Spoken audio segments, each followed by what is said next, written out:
Olá, boa noite a todos. Sejam muito bem-vindos aqui a mais uma live dos Trajetórias, onde eu trago aí pessoas queridíssimas, pessoas negras que têm é, enorme conhecimentos, percursos na área da educação, nas ciências, nas artes. Hoje eu começo o dia um pouco borocochô, porque eu estava super empolgado com o debate que aconteceu hoje aqui em São Paulo, está tendo o segundo turno, mas aí infelizmente o Boulos adquiriu o Covid-19, então o debate vai ser cancelado e a militância está toda ali tentando correr como é que vai fazer o virar-voto, mas estamos aí, né? Eu já perdi as contas de quantas lives já aconteceram. Quarta-feira passada a live não foi aqui no Instagram, foi lá no YouTube, então vocês podem ir procurar Caio Fayad lá no YouTube, que vocês vão ver a live com a Patrícia Cerqueira, uma historiadora, professora da Prefeitura Municipal de São Paulo, mestra em História pela PUC. E eu e a Patrícia nos conhecemos numa disciplina da USP que, no ano passado, uma disciplina da USP do professor Rosenilton. Foi um momento muito interessante para mim, porque foi a primeira vez que eu me senti ali praticamente colegas, irmãos do pessoal da turma. A gente até fez festinha no final da disciplina. E hoje eu tenho o prazer de trazer mais uma pessoa dessa turma, que nós apelidamos de Quinto B, que a gente tá louco pra rever, pra fazer churrasco, alguma coisa do tipo, mas só depois que tiver a vacina, né? Que é a professora Nani, de Janane Vieira, que ela é mestre em música pela UFBA e agora ela é doutoranda em educação pela USP. Ela já está aqui presente, então eu vou chamá-la para conversar, para a gente bater esse papo. Agradeço quem já está presente, já vi o boletim antídoto, me explica a ciência, de todos. Sempre tem aquela atenção quando convida. Olá, Nani, tudo bem? Oi, querido. Você tá me vendo? Eu estou te vendo, mas acho que a sua câmera Ah, é verdade. tá Agora virada. eu entendi. Peraí. Gente, peraí. Karma, karma, karma. Não, acontece. Tranquilo. Você viu? Na live de quarta-feira eu tava tão cansado que a luz eu nem coloquei, porque eu tava com o meu olho ruim. Hoje eu já tô bem, tô com a lente de contato, a luz tá na minha cara, tá tudo tranquilo. Lu, querido. Agradecer a Luciana Luciana. Epaminondas presente, também Epaminondas, do Quinto lindo. B, Queridíssimo. a Luciana Nascimento. Ah, Lu é uma educadora musical, assim, sensacional, viu, Caio? Fantástica ela. Passa, passa, passa. Epaminondas, Janane, hein? Vamos lá, querido. você prefere que eu te chame de Genani, porque nós estamos aqui se apresentando formalmente quanto pesquisadora, ou pode ser Nani, como a gente se conheceu na disciplina? Como é que você prefere? Como você quiser, mas pode ser Nani mesmo. Acho que é mais fácil pedir. Aquela coisa bem Tudo bem. tranquila. Pode ser. Nani, eu já te apresentei, né, que você é mestre em música lá pela UFBA, que é doutoranda, né, pela USP. Mas eu queria que você mesma se apresentasse, né? Nani por Nani, quem é Nani? Nani Vieira. Ok. Você me ouve bem, Caio, querido? Sim, eu te ouço bem. E me vê bem? Pessoal, se vocês estão ouvindo bem, qualquer coisa vocês deixam um comentário pra gente que a gente arruma se não tiver legal. É. Ó, Rodrigo aí. Bom, meu nome é Genane Vieira. Eu sou de Salvador, Bahia. É, Cara, minha trajetória musical é longa, né? Vou tentar resumir aqui, né, a história. Meus pais, eles sempre foram muito musicais, assim, sabe? Aham. Discos de vinil. Eu me lembro de uma estante, eu já contei essa história várias vezes. Eu me lembro de uma estante na minha casa, assim, que era bem grande. Ou não sei se ela era bem grande porque eu era pequena, ou porque ela era bem grande mesmo. Mas eu me lembro que tinha muito disco de vinil, assim, muito, muito disco de vinil. E aí, meus pais sempre compravam discos de criança pra gente, né? Pra mim, para os meus irmãos. E para eles os discos lá, né? De MPB, samba, assim, tinha de tudo. Eles eram muito ecléticos, Aham. assim, muito ecléticos, tinha de tudo mesmo. Eu lembro, por exemplo, de algumas capas de discos que eu ficava assim, tipo, imaginando histórias, né? O que tinha por trás ali, enfim. Aham. A capa do Yellow Submarine, por exemplo, para além dos quatro, né, dos Beatles, eu sempre ficava assim imaginando quem eram aqueles personagens, né? Mesmo tendo assistido o desenho e tudo mais, era um filme desenho, né, na época. E aí eu ficava imaginando ali os personagens, né? Eu achava sensacional, era bem viagem ali. E aí eu cresci imersa nesse meio musical, não no sentido da performance nem da composição, mas no âmbito da apreciação musical, né? Então, eu De ouvia ouvinte, né? muito, era muita música em casa, assim, muito mesmo. E pra mim, música tem que estar ligada à dança. Ah, pra gente que é preto, é ancestral isso, né? É ancestral. Mas criança acaba dançando com qualquer coisa, né? E aí eu me lembro que pouco tempo depois, assim, ainda criança, minha mãe entrou numa igreja evangélica, né? Vou usar o termo aqui que usa se foi convertida, né? Se converteu e a gente começou a frequentar a Aham. igreja. E aí era muito legal porque assim, a pianista, enquanto ela tocava, eu imitava ela no banco, né? Da igreja. E aí minha mãe, na sacada, minha mãe tinha uma academia de ginástica, assim, topzera, lá em Salvador, na época. Era uma das poucas no Brasil que tinha uma aparelhagem, assim, importada. Eu não lembro muito bem, mas, assim, eu sei que era uma das poucas no Brasil. Assim, e em Salvador, acho que era uma das duas, né? Enfim. E aí ela fez uma troca, né? A pianista ia malhar lá na igreja, ou malhar na igreja, ótimo, ia malhar lá na academia, e ela me dava aula de piano. E aí foi minha primeira aula de piano, eu tinha 5 para 6 anos. E aí eu comecei a tocar piano nessa idade. E aí tinha aquela coisa dos recitais, né? Audição de piano, os pais vão assistir, os amigos, tudo mais, aquela coisa. Nisso eu cresci também nesse universo da igreja, né? Então eu sempre digo que a igreja foi a minha primeira escola de música, efetivamente, porque foi ali que eu desenvolvi muito meu ouvido musical. Foi assim, sem sombra de dúvida, a minha escola musical mesmo foi a igreja, para até mais que a faculdade, de uma certa forma. Então, eu trabalhava com arranjo vocal, com arranjo instrumental.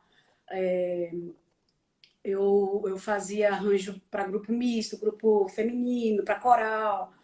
E assim, eu tive uma vida muito intensa nesse sentido. E foi o que determinou, assim, mudou mesmo para eu ir para a faculdade. Então, eu fiz licenciatura em música na Universidade Federal da Bahia.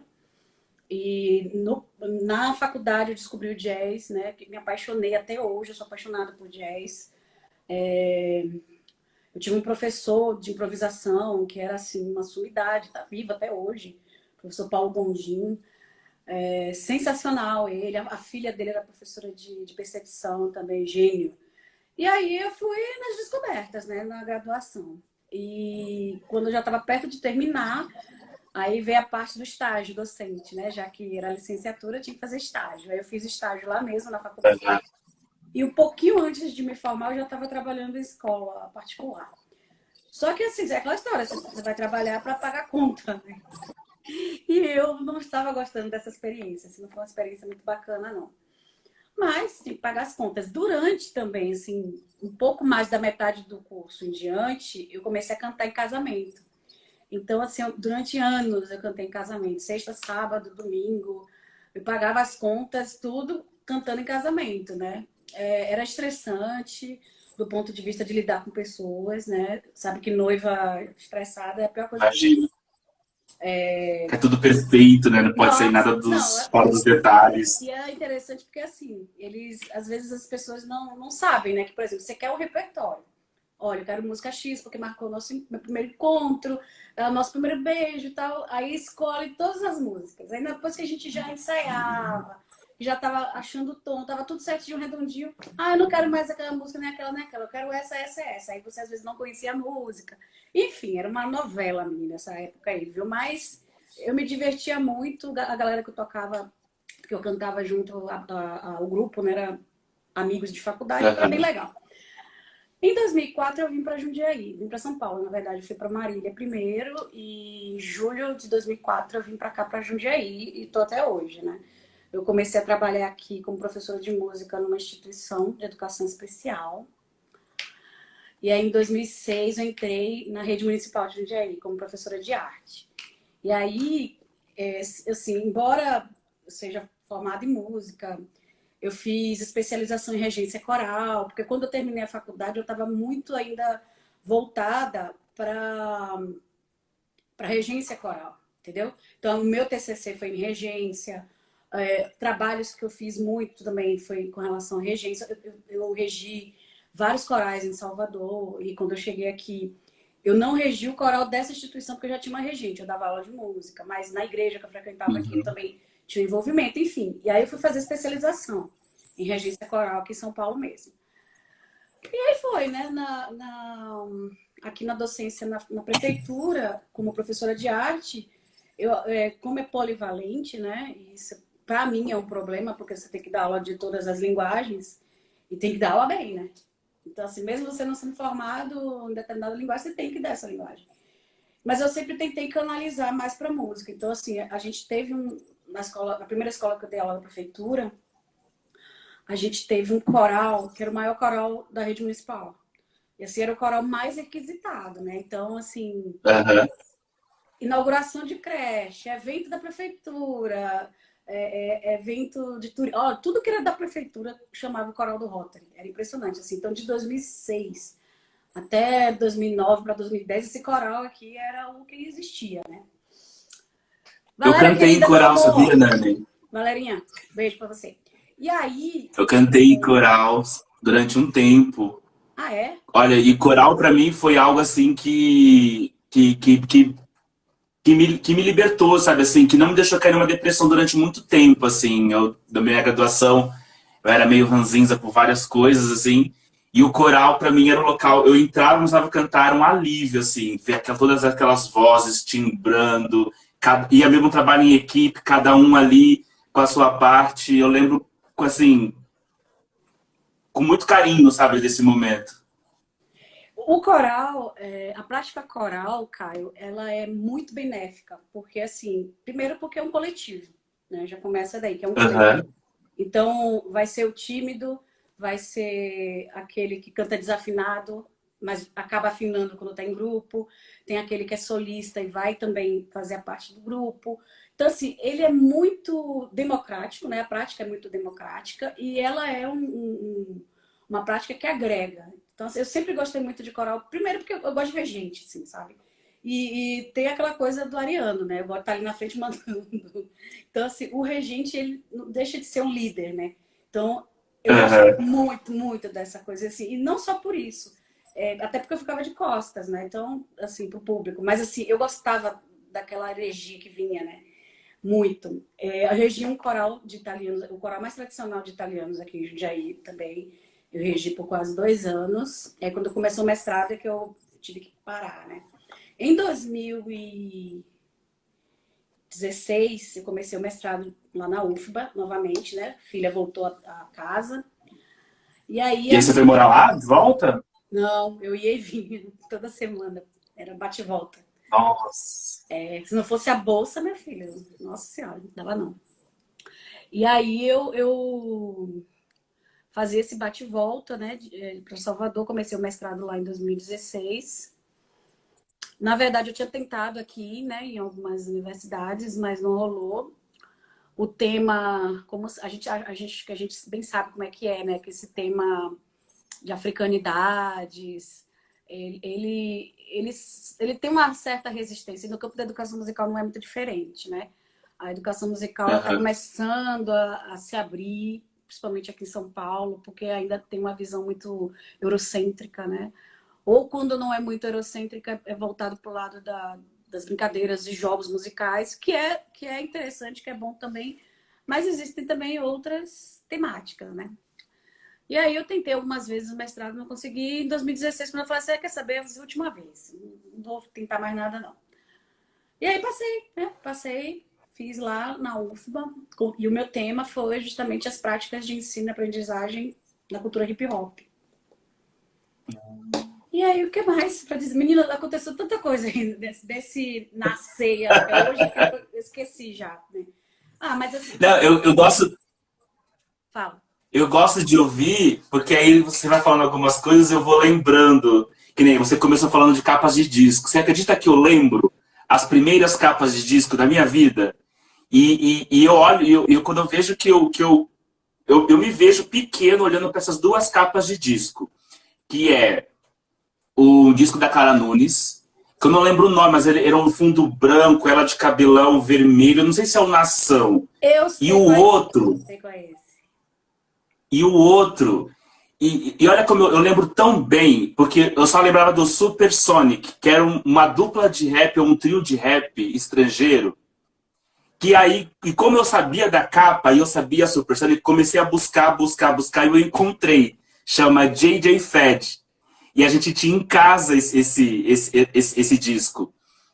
E aí, assim, pra mim isso é muito marcante, né? E eu sempre gostei de música, aí fui pro coral, como ele teve todo esse alívio que eu já contei aqui pra vocês. E aí, quando você falou da capa de disco, eu me lembrei disso. Você se lembra das suas primeiras capas de disco, assim, que Ah, te... meu filho, eu sou mais velha que você, né? Pelo amor de Deus. Não faz eu forçar a mente tanto assim, não. Você é um bebezinho, né? Não, eu lembro de uma capa do Caetano, se eu não me engano, é do Araçá Azul. Que aparece ele Aham. só assim, do nariz para baixo, com uma saia de ráfia. E ele tá com uma sunga vermelha. E eu ficava, cara, isso aí eu lembro, cara. Eu ficava fazendo assim, ó, pra ver se o que vinha debaixo da saia, assim, né? Era muito louco, assim. O que eu gostava também, aí eu já estava alfabetizada, né? É de ver quem gravou, quem tocou, quem compôs, onde foi gravado, sabe? Tudo assim, eu gostava de fuçar tudo, essa ficha técnica do disco. Então, Sim, sim. por exemplo, Michael Sullivan e Paulo Massadas, anos 80 para 90 só dava eles, né? Em tudo quanto era disco. Lá em casa tinha muito samba, então você pode ter certeza assim, que todos os cantores, você imaginar, década de 70, 80, meus pais tinham. MPB. Eu apaixonei por Caetano justamente em casa, né? Porque a minha mãe estudou no mesmo colégio que Caetano. Então, assim, a gente tem uma, né? Tipo assim, minha mãe estudou com Aham. Caetano, né? Uma energia, Embora, uma vibe. embora ele seja, obviamente, aí, acho que uns 6 anos mais velho que ela, mas ela disse que lembra dele na escola, né? Mas acho que ela deve ser, Aham. tipo assim, que na época era primeiro grau, não sei se ainda era primeiro grau, acho que era coisa mais antiga, assim. E ele já era, tipo, ensino médio, né? Então, tipo, mas ela lembra dele lá. Eu falei, minha mãe estudou com Caetano. Gente, eu estudei, porque eu não vou dizer que eu estudei, vai, mas assim, eu cruzava com Wagner Moura na faculdade de teatro direto. Eu fiz uma disciplina lá e eu lembro dele magrelo, ele ainda tinha aquele sinal aqui. Mas enfim, é isso. Eu fiz muita coisa, né? Eu fiz Ah, parte do Fórum Latino-Americano de Educação Musical durante alguns anos. aham. E foi aí também que meu olhar se voltou para a questão decolonial, né? No ensino de música na perspectiva decolonial. E aí foi que também eu tive essa... Paulinho, meu amor, beijo para você. Paulo Lorenzetti é outro. Fantástico, assim, um educador musical incrível. E é isso. Você falou um pouco sobre a questão do professor de arte ser polivalente, mas assim, por exemplo, nunca tive um professor de música na escola. E sempre foi algo mais ligado à pintura e aquela coisa, né, no papel, lápis. Mas eu cheguei a ter professoras boas de artes, assim. Tipo, professores até, inclusive, me ensinaram história da arte, li algumas coisinhas quando eu era menor, né? Mas música eu nunca tive. E eu sempre, quando eu tava no coral, eu gostava muito da Destiny's Child, né? E aí eu já era pequeno na escola, eu falava, mas gente, na minha visão, né? Mas é algo tão mais simples do que, por exemplo, que no ensino médio eu tive aula com uma professora que fez a gente pintar com tinta a óleo. Mas na minha cabeça, assim, mas era tão mais simples cantar, porque você... É o corpo, né? Você junta as pessoas e faz. Eu ficava assim, mas por que não tem aula musical? Eu nunca tive a minha trajetória inteira de vida, Você assim. nunca perguntou Como que é para esse ele? debate de educação musical nas escolas? Como que isso é desenvolvido, assim? Bom, existe uma lei, né? E essa lei, desculpa, e essa lei, ela trata dessa obrigatoriedade do ensino de música. Então, o que acontece? Na verdade, a gente vai pegar aí desde a década de 60, tinha o canto orfeônico, né? O Villa-Lobos também foi o grande precursor desse movimento do canto orfeônico. E aí, década de 80, a educação passou por mudanças, né? Como a gente sabe, e esse ensino de música na escola ele foi extinto, né? O ensino de música foi extinto. E aí, em 2008, veio a lei. E assim, a gente ela tem assim, é uma luta constante, porque mesmo com a lei existem sistemas que se opõem, né? E não cumprem mesmo, de fato, assim como a lei 10.639 também, né? De ensino de história africana e cultura afro-brasileira. Então, assim, onde existe lei, existe resistência, principalmente porque requer profissionais capacitados. Ou você tem os profissionais capacitados, ou você tem que capacitá-los. Né? Porque, por exemplo, para o ensino de música no Fundamental 1, por exemplo, pode ser o pedagogo, né? Pode ser o professor generalista, mas a partir do Fundamental 2, obrigatoriamente é um professor de música. E isso está preconizado, né? Mas mesmo assim, em alguns sistemas isso não existe. Em várias cidades do Brasil existe concurso para professor de música específico. Né? Aqui em São Paulo eu ainda vejo essa resistência, né, de ter um professor polivalente. E é um problema isso, porque eu vejo muita gente tendo muita dificuldade, ou às vezes vai dar aula só da sua linguagem mesmo, a linguagem pela qual foi formado. Sim, sim. E é isso. Eu não sabia dessa lei, sabia? Eu não sabia, não fazia a menor ideia. Olha como a gente, mesmo do campo da educação, a gente fica tão centrada no nosso que a gente às vezes não dialoga com o colega para saber as necessidades deles, né? Isso é algo que está assim, muito na minha forma de trabalhar hoje, de pesquisar, né? E essa é uma lei que eu não conhecia. De dialogar com outras, você fala outras áreas? É. Porque você dá letras e tá na química, né? Realmente. Mas, Aline, deixa eu te perguntar. Diga. Por que o hip hop? Como é que o hip hop surgiu quando você pensou no seu projeto e falou assim, eu vou escolher o hip hop para desenvolver minha pesquisa? Como é que isso se deu? Já foi aqui em São Paulo, foi lá na Bahia? Como é que isso rolou na sua cabeça? Imagina, a Bahia era axé, meu filho. Anos 80, axé. É doido? 80, 90. Mas você sabe, olha, vou te contar uma história. Boquinha da garrafa, Sarajane. Vou falar Sarajane, mas a minha amiga me chamou para ir para Itacaré. Aí eu... é um lugar muito bonito, né? Gente, quem não conhece Itacaré não está perdendo muito. Aí, olha só, eu cheguei no aeroporto no dia seguinte do meu voo. Aí eu fiquei irritado, eu tava até barato, tipo, uns R$ 200 para poder trocar a passagem. Você quer saber, eu vou de ônibus. E eu fui de ônibus de São Paulo até Itacaré, deu umas 33 horas de ônibus. Aí eu falei assim, não, quero chegar na Bahia, quero chegar animado. E eu comecei a ouvir muito axé. Ouvi axé, ouvi axé, ouvi axé, ouvi axé. Só que quando eu cheguei em Itacaré, não rola axé. Era um outro tipo de música, era reggae. Depois eu conheci Vitória da Conquista, também ouvi um outro tipo de música. Aí eu fiquei, nossa, olha como que a gente aqui de São Paulo reduz Bahia só um único tipo, estilo musical. E mesmo em Salvador, eu via muito MPB, as pessoas cantando bastante MPB com violão, assim. E aí eu percebo que hoje, que eu gosto de hip hop, eu sei algumas coisas, está tendo um movimento também em Salvador de hip hop, né? Tem o Baco, o Irã. Mas Baco é agora, né? Baco não tem isso. 5 anos.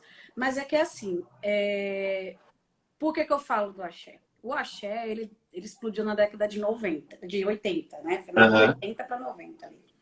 Então, assim, onde você ia, você ouvia axé music. Né? A Daniela Mercury foi aí usada, né, como a principal cantora do movimento, mas na verdade não era ela, né? É aquela história, vamos embranquecer o axé. Isso aí todo mundo sabe, né? Antes dela tinha a Márcia Short, a própria Margareth Menezes, enfim. E aí, rádio tocava muito, muito, assim. Só que aí eu vou falar agora particularmente da minha pessoa. Eu tinha um gosto musical, tenho ainda, muito eclético. Então, tipo assim, eu não ouvia axé porque eu gostava. Eu não colocava lá no rádio para ouvir, ou tinha CDs para ouvir. Eu ouvia por osmose, era o vizinho que estava tocando, você ia na loja, estava tocando, o Aham. rádio do carro, o rádio do busão, enfim, é por osmose que isso ia. E você acabava, né? Na faculdade até foi um negócio mais intenso, porque eu tinha muito colega que era de banda de axé. Então você acabava, assim, tipo, por osmose. Mas, assim, o meu gosto musical não transitava pela axé music, né? O que Aham. condicionou-se a chamar de axé music, né? Vamos dizer assim. Então, assim, eu gostava muito de pop rock, rock internacional, MPB eu curtia, entendeu? Eu usava o axé mais para brincar, sabe? Assim, tipo, tava Sim, na sim. rodinha da galerinha, a gente brincava aquelas danças e tal, para queimar caloria, aquela coisa bem de brincadeira mesmo, mas não que eu sentasse para ouvir, até aquela coisa da apreciação, isso não rolava, não. Rap, eu juro, assim, eu não ouvia, eu não me lembro dessa experiência com rap em Salvador. Até eu vim embora pra cá, né? Então, tipo, não lembro de jeito nenhum dessa experiência com rap lá em Salvador. O rap realmente eu vim ouvir aqui. E justamente nessa instituição que eu dava aula de educação especial. Isso eu conto na minha dissertação, né? Na introdução. Que foi justamente Aham. uma criança com ele tinha deficiência mental, né? E foi justamente ele que me apresentou o rap, né? Assim, em primeiro momento, a gente estava fazendo um projeto sobre a paz, era um projeto político-pedagógico da escola, e coube a mim trazer aos alunos uma participação musical, e eu não achava música, porque aquela da Zizi Posse já estava, né, bem mastigada. Eu falei, não, eu quero criar outra, vai, criar Sim. outra. E eu não achava. Aham. E naquela época, o Marquinhos, Mar, e naquela época, só gente querida. E naquela época, isso eu tô falando de 2004, 2005, né? Não, a internet não era Sim. fácil, assim, né? Ainda era internet de escada. Então, assim, eu não tinha acesso fácil a encontrar outras referências desse tema. E aí foi justamente um aluno que me apresentou, né, numa música de expressão ativa, falando de paz, que tinha até um ad-libs da Negra Lee, e começava com um quarteto de cordas de Peshbal. Era uma coisa assim tão eclética também, né? E aí, assim, eu fiquei muito reticente porque ele falou: não, é um rap, professora. Ele me deu um CD para eu ouvir em casa. Não, vai negócio de botar rap no projeto aqui, música de bandido, você é louco? Não, vou fazer isso não. Professora, você nunca ouviu a música. Eu tomei uma lição de moral de um menino, de um aluno com deficiência mental, né? Ele falou: se você não ouviu a música, você não sabe o que você está falando. Leva para ouvir. O menino falou para mim. Eu falei: vixe, meu Deus, então, né? Vamos levar. E aí, realmente, eu ouvi em casa, não tinha nenhum palavrão, não tinha nada. Eu falei: vou usar. E realmente a gente usou a música, né? Ali, naquele primeiro Uhum. momento, eu até desmistifiquei um pouco, porque era aquela música ali do Expressão Ativa. E depois, quando entrei na prefeitura e dei aula numa escola regular de Fundamental 2, é que eu tive mais contato com a música do Racionais. E foi uma época que, assim, era uma adaptação, porque a escola, os alunos tinham assim, problemas seríssimos de indisciplina, e a gente ainda estava sem entender assim como chegar nesses alunos. E aí tinha muito professor também que era o primeiro emprego. Eu era meu primeiro emprego em escola pública, né? Então, assim, foi todo mundo muito complicado. E assim, o repertório deles era rap. Negro Drama era a principal, né? E assim, os meninos vinham com a camisa escrita, Negro Drama e tal, e eu olhava assim, eu não tinha o menor interesse. Olha como o mundo dá volta. E aí, Sim, sim. em 2011, fui para Salvador, fui para Bahia, viajei, passei o verão de 2011 para 2012, com a coisa, voltei preta para cá. Uma amiga minha falou assim: Nani, você já ouviu Criolo? Eu falei: quê? Criolo. Não sei quem é, não. Vem ouvir, vem ouvir, vem ouvir. E aí ela me mostrou, né, o CD na orelha. Aí eu falei: mas você não falou que era rap? Não, mas, pô, o disco é outro conceito, tal, mas ele é rapper. E aí eu vi o clipe do Freguês da Meia-Noite, né? Aí apaixonei, gente. Não só pela música, mas apaixonei pelo crioulo também. Eu falei: meu Deus do céu, como é esse? E aí, realmente, né? Eu comecei a ouvir mais, me aproximar mais desse rap que não era tão rap, bora ver o que é e tal. E aí fui para shows dele. Cheguei, assim, nessa época aí era muito fácil conversar com ele depois do show. Então, vários shows que eu fui do Criolo, depois do show, eu conversava com ele muito. E cheguei a falar para ele, olha, eu me aproximei do rap por sua causa, né? Aí ele é sempre muito tímido, né? Ele é muito quietinho, assim. Enfim. E daí, por justamente ter essa afinidade, gostar e ir muito para os shows de rap e ver aquele bando de gente preta, que eu falava assim, nossa, mas de onde saiu tanta gente preta assim? Porque mesmo sendo de Salvador, eu não tinha um convívio tão grande assim com pessoas negras, né? E Uhum. aí veio aquele devir negro meu, né? De parar de alisar o cabelo, de querer saber como era que meu cabelo natural. Então o rap me deu isso, né? Essa afirmação de negritude. E foi muito bacana porque eu conheci muita gente, mas tanta gente do meio, né? Músicos, produtores, galera que também circulava muito nos shows, conheci muita gente por conta disso. E aí eu decidi, falei, bom, eu quero estudar, já que eu era da área da educação musical. Era não, sou ainda, né? Eu quero linkar o rap com a educação musical, ou seja, a Lei 10.639 com a Lei 11.769, que é a Lei da Obrigação do Ensino de Música nas Escolas. Eu quero linkar essas duas leis. E aí começou a saga, né, de levar esse tema para a pós-graduação, algumas resistências e tal, e em 2016 entrei no mestrado. E aí comecei a pesquisa. A pesquisa, na verdade, ela não foi em escola. A primeiro momento, ela foi uma pesquisa direcionada dentro, né, em loco, dentro do movimento hip hop, na casa do hip hop de Diadema, que na verdade é Centro Cultural Caema, né? Mas é mundialmente conhecido como Casa do Hip Hop de Diadema. E aí comecei a saga. O Antônio Bertolli comentou aqui, sensacional demais. Ele esteve aqui que ele foi um dos entrevistados, ele é lá do Espírito Santo. E ele Ah, eu contou acho que que eu a assisti. trajetória. Eu acho que Você eu assisti. assistiu? Eu acho que eu Que assisti. ele falou que eu até falei pra ele que ele falou que a inspiração dele veio do rap, do pagode, e aí depois ele participou do Slam, amigo, enfim. Aí eu falei, ó, vai ter alguém falando de hip hop aqui. Exato. Então, assim. E. Não, desculpa, pode Pode falar. falar, não. Não, Não, fala. imagina, pode falar. Pergunte, Não, pô. vai você. Não, eu ia falar que lá em Vitória a gente teve contato com o pessoal do hip hop de lá. Eu me lembro que eu tinha até agendado. Não foi agendado, a gente passou. Não sei se o Marquinhos está aqui na live. Eu não sei se a gente passou de frente, assim, num lugar que tinha a ver com hip hop, mas assim, foi tão corrido também, né? Foi um evento do Fladem que a gente teve lá em 2018. E, enfim, foi bem sensacional.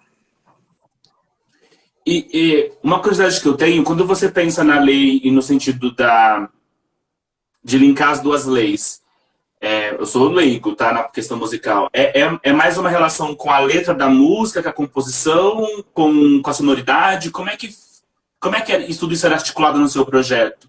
Porque eu na letra, de vez em quando, eu trabalho com música e a gente separa, a gente tira a letra do som para discutir só a letra, né? No seu caso, como é Você que, faz como é que análise de, vocês você faz desenvolvem? análise de discurso, né? Pode ser um dos caminhos. Tá bom. Deixa eu só centralizar uma coisa aqui. A gente vai falar aqui do Por projeto do favor. mestrado ou vai falar do projeto da escola? É o que você quiser, Nani. Ah, tá. Porque você falou projeto, eu falei, tá, peraí, que tem o projeto que eu tava falando do mestrado, e agora tem o projeto da Aham. escola. Bom, eu vou então deixar de lado o projeto do mestrado, porque o que na verdade a gente hoje está meio que pensando é o projeto na escola, tá? Então, o projeto do hip Tudo hop bem. no mestrado, ele terminou em 2018. Eu procurei investigar, né? Eu investiguei, na verdade, os processos de ensino-aprendizagem de música, que é o que a educação musical se propõe, né? Se interessa, que são os processos de ensino e aprendizagem de música em vários espaços.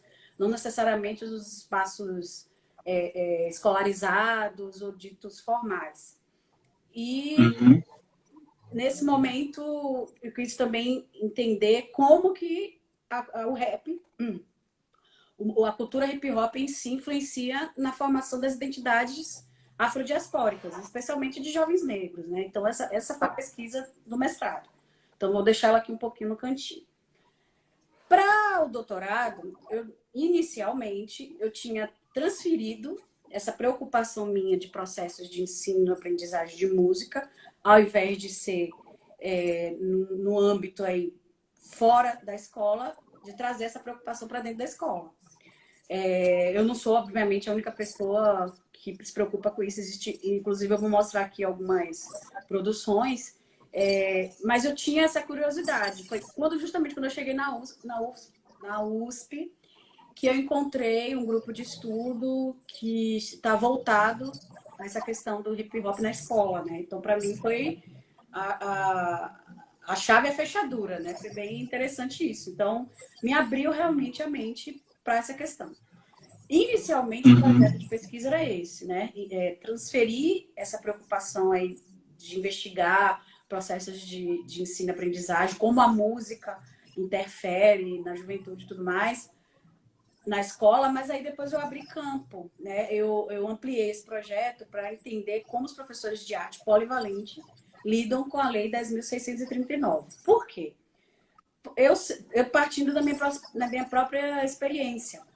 Eu, como professora de arte polivalente, vejo que pouquíssimos colegas lidam com essa temática.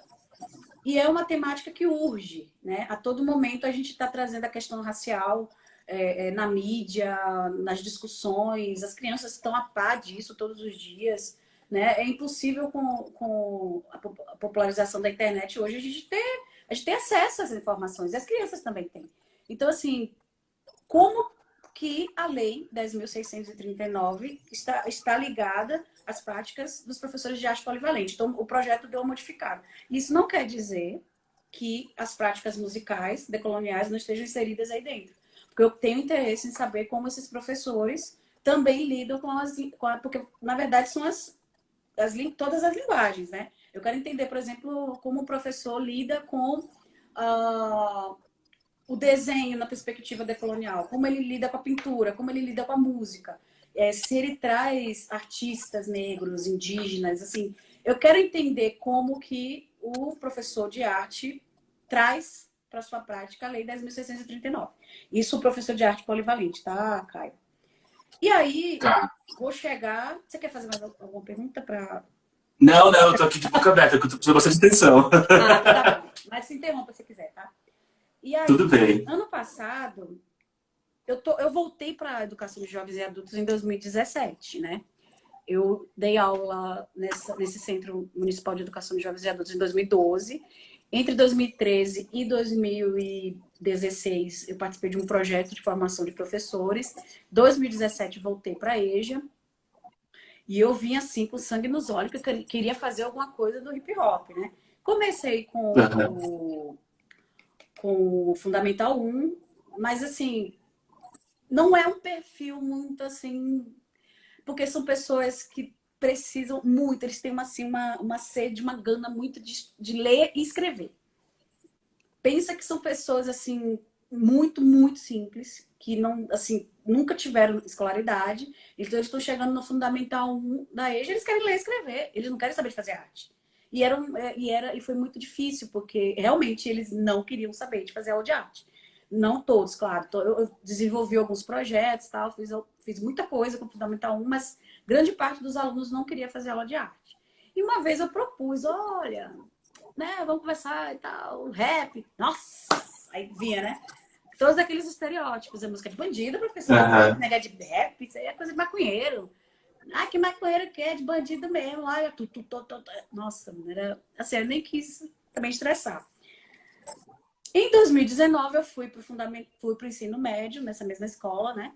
E aí eu consegui, né? Encontrei uma turma que eu achei que toparia, eles toparam mesmo, assim, foi muito bacana, porque o projeto foi extenuante, um projeto, assim, bem cansativo, mas foi um projeto muito pensado, eu já tinha escrito ele, lógico que eu fiz algumas adaptações por conta da turma, né, mas eu pensei muito para desenvolver esse projeto, tanto que ele teve 9 etapas, pra você ter ideia, né. Nossa, gigantesco. Não, ele foi. E foi um curto espaço de tempo, né? Porque os alunos ficam com a gente em cada disciplina aproximadamente 2 meses e meio. São 24 encontros, né? Então, em cada encontro 2 horas. Então, assim, você tem que realmente cortar um dobrado. Partir desse livro aqui, do Mark Lemon Hill, Pedagogia Hip Hop, Batidas, Rimas e Vida Escolar, Pedagogia Hip Hop e as Políticas de Identidade. Esse livro, assim, é um livro adotado, inclusive, pelo Pedagogia Hip Hop Brasil, que a Cristiane Dias, de uma certa forma, lidera, né, esse movimento aqui no Brasil. Mas é um livro que, inclusive, o Mark Lemon Hill, ele fez um projeto com EJA nos Estados Unidos, né? É o que a gente pode chamar de EJA lá, né? Nos Estados Unidos. E assim, foi muito interessante porque eu me identifiquei muito, né? Ele trabalha com a questão da docência compartilhada, né? E o que é docência compartilhada? Eu estou dando aula, mas eu posso chamar você que é químico para a gente trabalhar algo que seja em comum. Em alguma coisa eu vou tratar disso. Então, por exemplo, eu vou mexer com tinta. Nossa, eu vou chamar o Caio. O Caio é químico, ele vai explicar para a gente as reações químicas aqui da tinta, por que eu misturo dessa cor, por que a luz amarela é de um jeito e a luz branca é de outro. Então, assim, eu chamo você que é químico para dar esse help, não vou dizer um help, mas Suporte. pra gente ir junto, né? Pra gente caminhar junto. Aham. E aí o projeto, na verdade, ele partiu dessa ideia da docência compartilhada mesmo. Então, assim, eu fiz questão de chamar hip hoppers. E o que são esses hip hoppers que o próprio Mark Lemon Hill fala? São aqueles que fazem o hip hop acontecer, né? Então, o DJ, o MC, o b-boy, o big girl, o grafiteiro. Então, assim, eu poderia, por exemplo, a parte teórica toda eu fiz com eles, porque aqui em São Paulo é muito difícil encontrar alguém que nunca ouviu rap na vida, né? Eu acho muito interessante porque é trilha sonora do gueto mesmo, né? Literalmente. Porque Sim. todo mundo que mora em comunidade, que mora na quebrada, eu nunca conheci ninguém, até que não mora, mas assim, eu nunca conheci ninguém que nunca ouviu rap na vida. Acho que eu era a única que cheguei e mesmo assim já tive contato. Então, assim, eu ressignifiquei. A gente teve um novo olhar. O que eu propus para eles era um novo olhar para o que eles já ouviam, entendeu? Então, a gente fez análise de discurso, a gente trabalhou o ritmo com o corpo, né? Porque para entender as frases, porque eles compuseram, né, um rap em conjunto, em coletivo. Então, assim, para entender o fraseado, eles precisavam eles estavam com muita dificuldade, né? Mesmo eu trabalhando, né, a parte rítmica com eles, eles tinham muita dificuldade em entender o que era a frase. Então aí a gente volta para as raízes do hip hop e vai lá para black music, né? Então é trabalhar o corpo mesmo, né? Com funk, não o funk do Rio, né? Que é outra história, mas assim, trabalhar mesmo, ser aquela coisa orgânica, dele sentir o fraseado no corpo. Né? Tem vídeos que eu fiz um site no Wix com todas as etapas, né? Explicando, tem uns vídeos e tal. Enfim. E Isso, aí, Dani, fala por favor qual é o seu site, porque ele é maravilhoso, gente. meu filho, Já fui lá acessar. é que eu não sei. Eu acho que é o Wix, professora Dani Vieira. Eu Então faz o tenho. seguinte, pessoal, depois vocês vêm a volta para a live, que aí eu vou colocar tanto o livro quanto o site na descrição quando eu salvar a live, tá? Então fica tranquilos que eu deixo para vocês aqui o recado. O Antônio Bertolo, né? Na verdade, toda música preta, ela sempre foi estigmatizada, ela sempre foi marginalizada, né? E é aquilo que o Baco fala, né? Tudo que antes era do demônio e o branco se apropriou, né? Eu vou chamar de blues, é aquilo que o Baco fala, né? O rap, o blues, o samba, o soul, o gospel, é tudo música preta, né? E o branco se apropriou. Só que o branco não conseguiu se apropriar do rap. Né? Isso existe uma resistência ainda até hoje e realmente não. Verdade. Eu acho que eu vou jogar um pouquinho para cá para o pessoal ver. Porque até do funk, né, Nani, tá se apropriando. E, inclusive, eu vejo que o pessoal do rap que tá dando essa consciência pra galera do funk que essa apropriação tá acontecendo. Eu vejo o Rincon Sapiência comentando isso nas músicas dele. Então, né? Eu não sei se você assistiu uma série da Netflix que foi Sintonia. Não sei se você já ouviu falar Eu nessa. vi um episódio, eu vi um episódio. O Sintonia, ele é muito. Eu não gostei. Não? Não. Mas Só vi um episódio e parei. Tá bom. Talvez se você assistisse o todo, talvez seria. Então você indica assistir mais. Claro, né? Você vai. É a mesma coisa de, tipo, te vi uma vez e já tenho uma impressão de você. É assim? Não é, né? Você tem que assistir todo. Bom, ele é fraquinho, assim, no sentido de produção, talvez. Mas é interessante a discussão ali, porque você tem 3 amigos, né? Você tem a menina, eu não vou lembrar o nome dos personagens agora. O rapazinho lá do meio, negro, e o branquinho. E você vê como, mesmo numa série, falando da quebrada, falando de uma música preta, é sempre o branco que está numa posição de privilégio, né? Então você tem lá o menino que é branco, que o pai é dono do mercadinho, a casa dele é melhorzinha, a família é estruturada. Então você já tem o rapaz ali do meio, que é negro, e ele tá naquela fase de querer as coisas, né? O materialismo pega para quem é adolescente mesmo, todo mundo sabe disso. E começa a enveredar ali no caminho das drogas e a menina acaba grávida, né? Ou seja, os estereótipos todos se repetindo ali. Mas do ponto de vista de como as histórias que orbitam ali ao redor da história principal, ela é muito interessante, né? Porque a realidade o autor poderia modificar alguma coisa ali no sentido de não reforçar estereótipos? Eu tenho certeza que sim. Mas, de certa forma, ele veio e trouxe tudo que tinha de estereótipo ali, que a gente vê sempre. Então, assim, é um reforço do que você vê no cotidiano? Poderia ter um final diferente? Poderia, mas ele não quis fazer. Mas, ao mesmo tempo, eu acho interessante do ponto de vista quando você discute sociedade, né? Então, por exemplo, a Marina entrou. Marina, minha amiga, beijo, lindona. Tem uma galera boa aqui. Então, assim, eu aconselho assistir desse ponto de vista de análise, né? Para você ver como a branquitude ali, mesmo sendo música preta, a branquitude está ali ainda num lugar de privilégio. E o preto na subalternidade. E a mulher preta, então, nesse fala.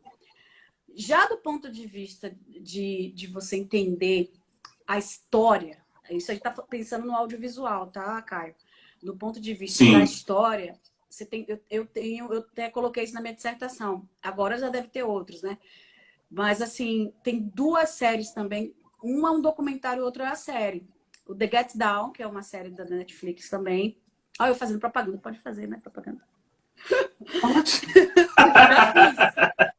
Pede recebidos da Netflix. Eu quero que os blogueiros falam, me nota Netflix. Exato, tem hashtag Netflix. E aí, o The Get Down é praticamente um romance, né? É uma história tem um romance principal ali, mas as histórias também que orbitam, né? As histórias secundárias são muito interessantes. E tem ali contando o início, né? Do que foi o movimento hip hop em Nova York, os incêndios no Bronx, sabe? O apagão. Então, tudo tá ali, mas de uma forma mais, vamos dizer assim, novelística. O Hip Hop Evolution, ele já vem trazendo os personagens reais, né? Que, inclusive, tá nesse livro aqui, que é o Hip Hop Genealogia, do Ed Piscor. É um quadrinho, né? Que tem o prefácio, inclusive, do Emicida. Então, são quadrinhos e, assim, é linguagem da quebrada mesmo, né? A tradução foi, assim, literal. Então, tem muita gíria mesmo da quebrada, né? Como diria crioulo, dialeto suburbano, né? Então, assim, deu para ler, deu para ver a capa direitinho? Deu para ver. Hip Hop e Genealogia. Esse veio da minha irmã, esse livro. Esse livro é sensacional. Então, assim... Eu tenho isso, mas eu não li ainda. Que horror! Mentira. Tem um livro que eu não li também. Então, assim, documentário é interessante porque tem muito, mas assim, são os personagens reais. Então tem o Kool que assim na frente do prédio onde teve a primeira festa de hip hop, eu fui lá no sentido de peregrinação pessoal, conhecer onde foi esse lugar, né? Em 2008 eu fui lá conhecer. Tem o África Bambata, que é considerado aí o precursor mesmo, o pai do movimento do hip hop, né? Inclusive, 12 de novembro é considerado aí o Dia Internacional do Hip Hop, porque a Zulu Nation faz aniversário nessa data, né? E a Zulu Nation, que aliás é, né, uma organização, ela é considerada a organização de hip hop mais importante do mundo, né? E foi o África Bambata aí que deu o start. E é isso, assim, o que eu posso falar mais?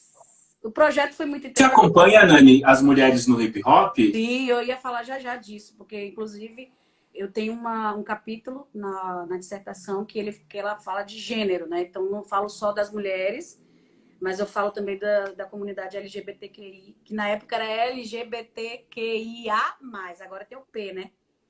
Ah, LGBTQIAP+.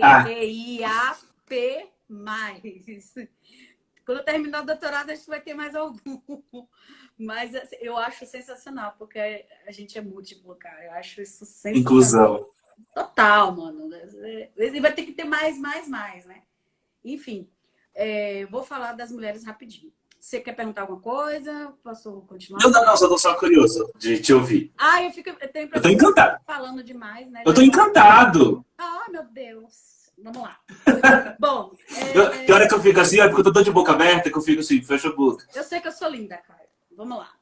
Olha só, deixa eu tentar também explicar a questão do projeto.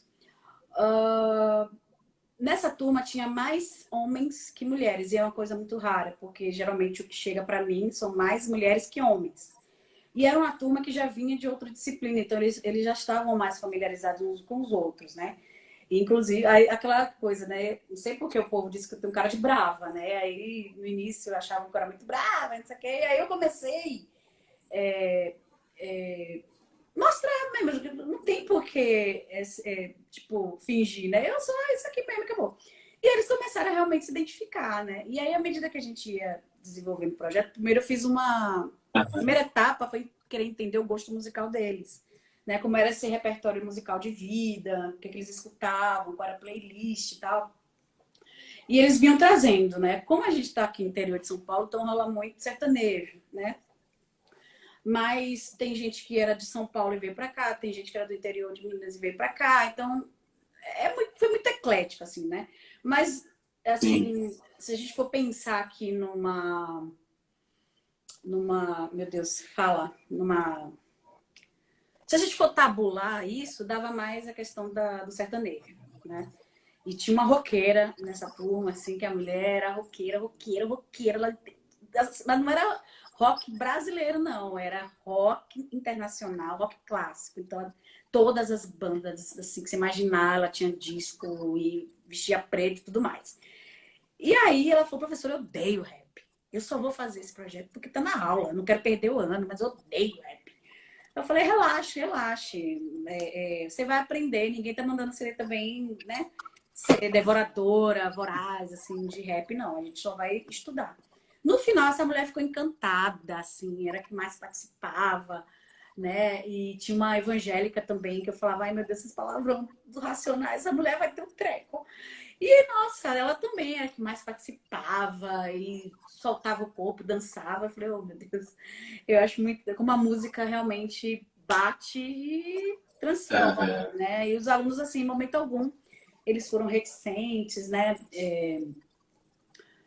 Por exemplo, Fórmula Mágica da Paz, que foi uma das músicas que a gente usou no projeto, que é do Racionais, já começa com palavrão, né? Essa porra é um campo minado. Aí toda vez que começava a música, eu ficava, ai meu Deus, eu olhava pra aluna, né? Aí ela ficava. Falei, eu que tô encanada, mano. Os alunos não estão nem aí, isso tudo aluno adulto, né? Então, assim, na base na base epistemológica para o projeto, eu usei esse livro, tá?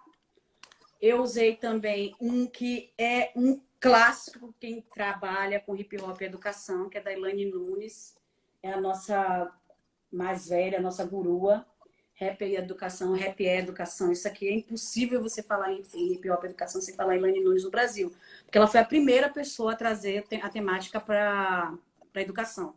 Tá? Ana Lu. Eita! Ana Lu, Letramentos de Resistência. Usei esse livro também. Ana Lu é sensacional, porreta. Eu estive numa mesa com ela umas 2 semanas atrás, a gente falando. Na verdade, foram 2 momentos que a gente se encontrou online de lives, que foi num seminário sobre hip hop e educação. Ela falou primeiro, eu falei depois, e depois foi um evento na Unifesp, que também foi sobre hip hop, e a gente estava na mesma mesa, eu, ela e a Cristine Dias. Foi muito, muito bacana. Nós usamos também o Sobrevivendo no Inferno, né? Que é leitura obrigatória já pelo 2º ano seguinte do vestibular da Unicamp. O prefácio ele foi feito pelo professor Cauã Oliveira, da Universidade Federal de Pernambuco, no campo Garanhuns. O prefácio é sensacional, né? Ele faz uma análise sociológica de São Paulo, do Brasil, na década de 80, quando o disco foi lançado, entre a década de 80 e até quando o disco foi lançado em 2012. Então, assim, é impressionante como ele faz ele disseca, né, a sociedade através das músicas do Racionais. E aí o resto são as letras. E acho que entra um pouco o que você falou, né, de pegar a letra e ler, analisar e tal. E aí os alunos se encantaram também. Eu tive um aluno que comprou e fez uma análise assim emocionante de A Vida é Desafio, né? Foi sensacional. Na educação musical, a gente tem uma autora chamada Maura Pena. Esse livro é um clássico também, não no sentido assim de como é que eu posso falar? Quem trabalha com educação musical e abre campo para a diversidade, a Maura Pena é uma autora muito interessante. E ela fala... Chama Músicas o livro, Dani? Não entendi. Esse vermelho chama Músicas o livro? Músicas e seu ensino. Então, tipo assim, quando a gente fala em música, a gente está falando no campo maior, né? No campo do objeto de estudo, mas quando a gente fala em músicas, a gente pensa em culturas, né? Uhum. Você tá me vendo bem? Não, é porque aqui pra mim, só pra mim, eu tô acompanhando no computador, é que onde você fica é onde fica as mensagens, e aí fica um pouco escuro, mas tá dando pra ver sim. Você tá vendo agora? Sim, sim, sim. Ok. Então, assim, tem um outro livro que é do Juarez Dairel, que é um professor da UFMG, que ele também foi um expoente aí dos estudos das músicas jovens urbanas, das culturas urbanas jovens. Então, a música entre cena, o funk, o rap e o funk na socialização da juventude. Nossa, esse livro é sensacional. É um livro denso, de uma certa forma, mas é um livro sensacional. Então, ele trata muito dessa questão assim, de como a sociedade ainda marginaliza esses 2 gêneros, né? E como a juventude se identifica e através dela que se expressa, né? E faz a sua... Como é que eu posso dizer? A sua... Ixi, perdi a palavra. Criação artística, sua expressão, seu né? pensamento. Inclusive, as suas insatisfações com relação à sociedade, né? Na educação musical também, a gente tem um livro que foi escrito há muito tempo, chama Hip Hop da Rua para a Sala de Aula. Esse livro é resultado de 2 teses de doutorado, foi organizado pela professora Jusamara. A professora Jusamara Souza, no campo da educação musical aqui, ela é uma sumidade, porque ela no campo da sociologia da música, né? Então, ela trata muito, não só do ponto de vista de aprendizagens, mas da música enquanto um fator social, né? Então, como que é a relação do homem e a música. É muito interessante os trabalhos escritos da professora. Então, assim, são 2 teses de doutorado que foram orientadas por ela, né? Da professora Vânia Malaguti Fiaro e Jussiane Araldi, e as 2 foram orientadas pela professora Jusamara. Só que, assim, esse livro, como ele foi inscrito entre 2003 e 2004, ele carece aí de algumas informações, né? Na época, eu acho que elas não conheciam esse termo pedagogia hip hop, que já rolava nos Estados Unidos, porque nos Estados Unidos, hip hop educação é uma coisa discutida há anos, né? Há muito tempo. Tem faculdade do hip hop é disciplina de graduação, de pós-graduação, tem centro de estudos do hip hop. Texas mesmo, a Universidade de Texas mesmo é um foco, né? Foco, não vou falar essa palavra não, mas assim, é um lugar onde tem muita produção. Harvard também era um lugar que eu queria ir, inclusive, para fazer o doutorado do sanduíche. Tem também o campo de estudos afrodiaspóricos e tem um campo de estudos do hip hop. Cara, pergunta alguma coisa que eu acho que eu tô falando demais, né? Não, é que eu tava esperando você falar do gênero, que eu perguntei, você foi falando dos livros. Opa, então tá, vamos lá. Na dissertação, eu não vou me lembrar, meu Deus, não lembro o capítulo da minha própria dissertação, mas acho que é no capítulo 5, que eu falo das mulheres no hip hop e falo também da comunidade LGBTQIAP+. Aqui no Brasil, o primeiro rapper que se autodeclarou homossexual, né? Eu lembrei do Rosenilton agora de usar a palavra assumir, né? Ele não gosta que fale essa palavra, né? Depois eu fiquei refletindo e realmente, né? Assumir fica parecendo que é uma coisa, assumir uma culpa, né? A gente assume culpa, né? Então, o autodeclarado oficialmente, o primeiro rapper foi o Rico da Lazan, né? Aqui no Brasil. E assim, ele conta, né? Várias entrevistas como ele sofreu resistência dentro do movimento, por ele ser gay e tudo mais. Mas isso já se quebrou bastante, né? Os rappers, eles já estão com outro olhar para isso. Claro que vai haver sempre aquela galera que ainda está resistente, que é ainda mais radical, mas os grandes nomes, eles já têm um outro olhar para isso, né? Então, você vê o Emicida trazendo a Maju e a Pablo, né, no Amarelo, que acabou de ganhar o Grammy, inclusive. Você tem as cyphers, né? LGBT. Gente, Sim. tem umas cyphers, assim, queers. A Quebrada Queer, por exemplo, é uma cypher sensacional, né? Eu assisti essa... eu não vou dizer que são elas, porque alguns não se identificam enquanto gênero feminino, né? Mas eu assisti essa cypher no Sesc Bom Retiro. Gente, sensacional. A performance é incrível, assim, é perfeita.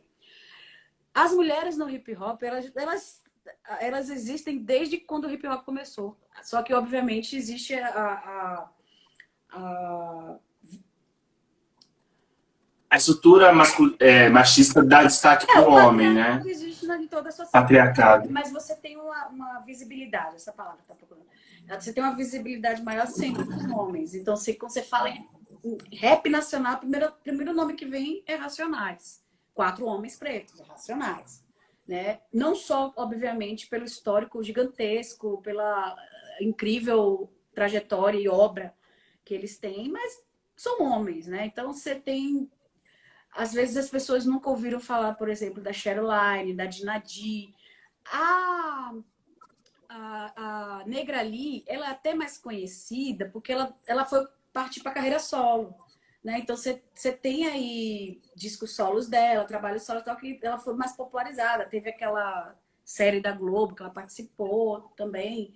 Antônia. Mas, assim, a Negra Lee, ela já vem de uma trajetória também da década de 80, né? Início dos anos 90. Você tem a Rose MC, você tem a Rúbia, RPW. Inclusive, gente, eu só vou procurar o nome aqui rapidinho. A Clássicas do Rap. Elas fizeram, a Rose MC, a Rúbia RPW e a Cheryline fizeram um coletivo de 3, né? Entre elas, para divulgar justamente essa questão das mulheres no rap, né? E você tem aí a nova geração, você tem também eu não vou lembrar o nome das meninas agora. Gente, depois de certa idade dá branco, tá? Mas assim, eu já sei, leiam minha dissertação que tá tudo lá, viu? Uma fita de 1000 graus, o hip hop na construção de identidades culturais e afrodiaspóricas. Está tudo lá, eu escrevi tudo lá. Quando você está focado na tese, você esquece até um pouco atrás do que passou. Então, assim, na dissertação, voltando um pouco, inclusive eu entrevistei alguns nomes, né? A DJ Aline Vargas, tinha uma MC de Diadema que eu entrevistei, assim, justamente querendo entender como era o posicionamento delas dentro do movimento.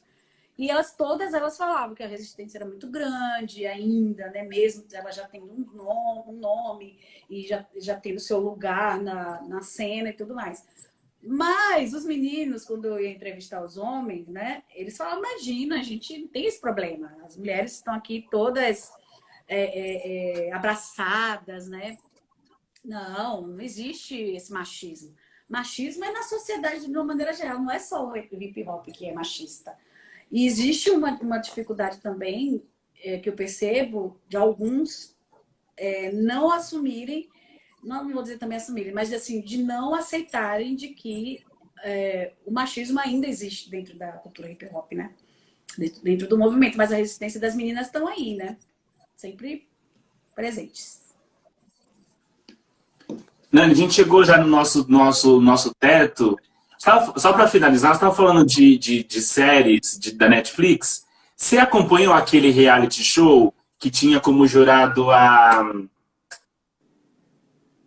Cardi B? Sim. Eu não acompanhei, porque eu acho que foi justamente o tempo que a gente estava tendo aula na USP ano passado. Não sei eu não sei quem está aqui de mais cedo. O Caio e eu fomos colegas em 2019, numa disciplina lá na educação, o professor Rosenilton. O Rodrigo está aqui também, né? O Epaminondas, não sei se está por aí ainda, mas a gente foi colega e foi uma turma, assim, foi uma turma icônica, né? Porque só tinha preto. Icônica. Acho que só tinha uma menina branca, né? Que é a Débora. Né? E muita gente de diferentes áreas, né?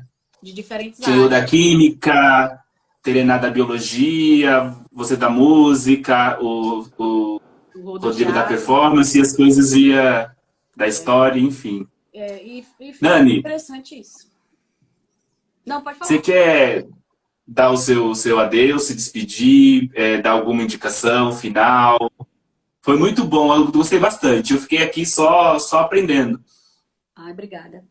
Não sei, alguém quer fazer alguma pergunta? De repente, ao invés de eu falar, eu termino respondendo alguma pergunta, se alguém quiser fazer.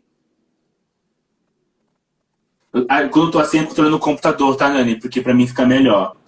Ver se eu consigo encontrar alguma coisa aqui. A última indicação que eu vou dar para vocês é um livro chamado Culturas Ancestrais e Contemporâneas na Escola, que é o compêndio de dissertações e trabalhos do grupo de estudo também do Novas Estratégias Didáticas para a Implementação da Lei 10.639.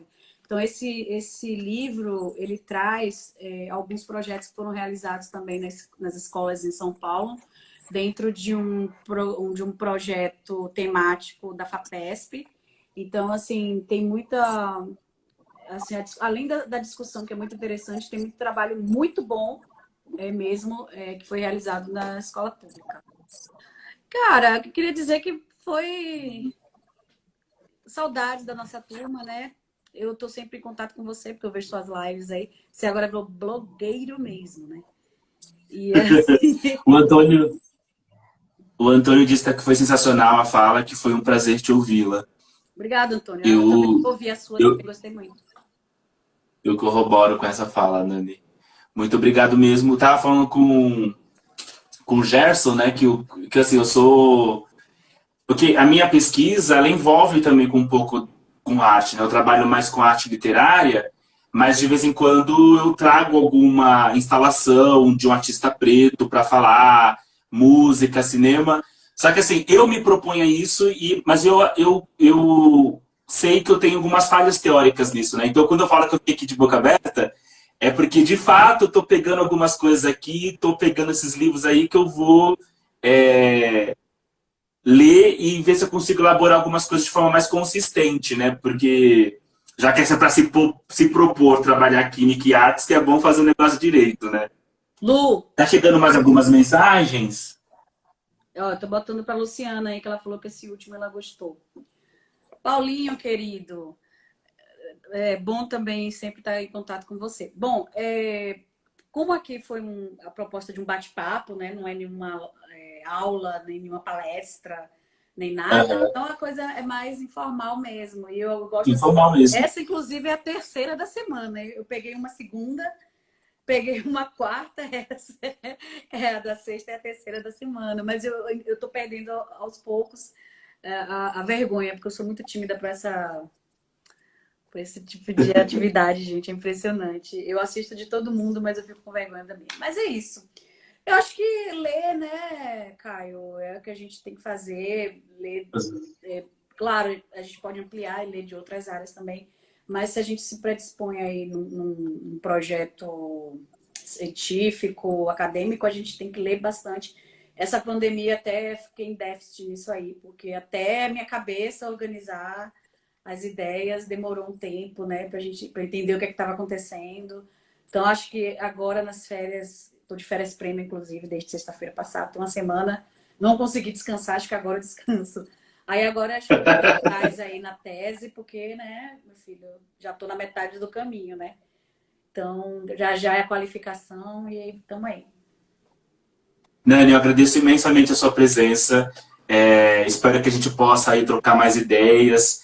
Pessoal, eu vou deixar aqui para vocês que estão pedindo a lista. É um compromisso meu. Eu vou colocar essa lista inteira, porque como eu vou baixar o vídeo, eu vou rever todo. E também vou colocar o site da Nani, porque lá tem os trabalhos dela, tem as entrevistas que ela deu, gente. Ela é super famosa, tem lives aí no YouTube. Super famosa. Então, ó, vocês vão adorar. Um beijo, Nani. Beijo. Beijo, gente, meus amigos lindos maravilhosos. Beijo, beijo, beijo, beijo. Tchau, querida. Tchau.